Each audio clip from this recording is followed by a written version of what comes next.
નમસ્કાર, હું રીકુ Prajapati public India ન્યૂઝમાં આપનું સ્વાગત કરું છું। શરૂઆત કરીએ આજના સમાચારની।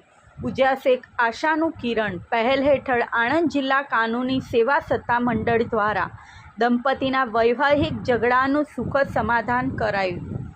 ગુજરાત હાઈકોર્ટના ચીફ જસ્ટિસ તથા ગુજરાત રાજ્ય કાનૂની સેવા સત્તા મંડળના patron in chief Sunita Agarwal દ્વારા તારીખ 19 એપ્રિલથી સમગ્ર ગુજરાત રાજ્યમાં વૈવાહિક વિવાદોના ત્વરિત ખર્ચ રહિત નિવારણ માટે પ્રી લિટિગેશન લોક અદાલતની જિલ્લા મથક ખાતે શરૂઆત કરવામાં આવી છે, જે અંતર્ગત આણંદ ખાતે પણ જિલ્લા કાનૂની સેવા સત્તા મંડળના અધ્યક્ષતામાં પ્રી લિટિગેશન લોક અદાલતની શરૂઆત કરવામાં આવી છે। ઉજાસે એક આશાનું કિરણ પહેલ હેઠળ શરૂ કરવામાં આવેલા લોક અદાલતમાં આણંદ જિલ્લા કાનૂની સેવા સત્તા મંડળ દ્વારા દંપતીના વૈવાહિક ઝઘડાનું સુખદ સમાધાન કરાયું છે।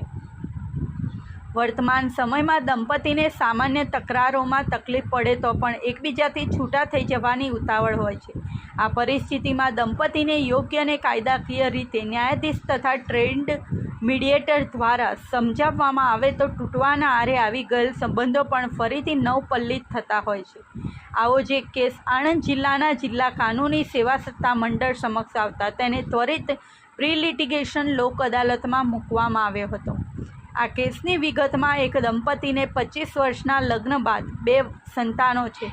લગ્ન બાદ પતિ દ્વારા રોજ દારૂ પીને પત્નીને ત્રાસ આપી અને મારઝૂડ કરવામાં આવતી હતી, જેથી તેના લગ્નના 25 વર્ષ બાદ તેનું લગ્ન જીવન તૂટવાના આરે હતું અને તેના 2 બાળકોનું ભવિષ્ય પણ અંધકારમય થવાના આરે હતું।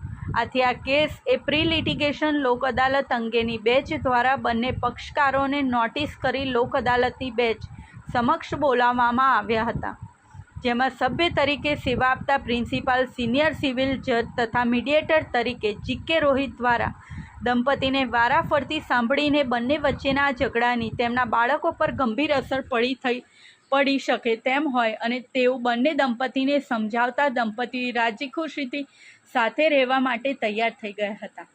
આમ સમજાવટના માધ્યમથી પતિ પત્ની અને બાળકો એક છત નીચે જીવવા હસતા હસતા વિદાય થયા હતા। પ્રી લિટિગેશન લોક અદાલત થકી પક્ષકારોને તકરાર અંગે કાનૂની કાર્યવાહી કરતા પહેલાં શાંતિપૂર્ણ અને અસરકારક નિરાકરણની સુવિધા આપવાનો પ્રયાસ કરે છે।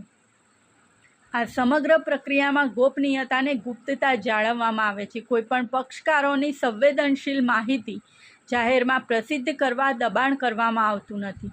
અત્રે ઉલ્લેખનીય છે કે police station based support centre system, Abhayam મહિલા હેલ્પલાઇન નંબર 181, સખી વન સ્ટોપ સેન્ટર, મહિલા પોલીસ સ્ટેશનને પણ ખાસ કહેવામાં આવ્યું છે કે વૈવાહિક સંબંધોને લગતી તકરારોમાં ગુનો નોંધતા પહેલાં અરજી પ્રી લિટિગેશન લોક અદાલતમાં મોકલવામાં આવે, જેથી પક્ષકારો વચ્ચે કાયદાકીય રાહે સમાધાનથી પ્રક્રિયા હાથ ધરી શકાય તેમ જિલ્લા કાનૂની સેવા સત્તા મંડળ આણંદના સચિવ ચિત્રા રત્નુએ જણાવી છે।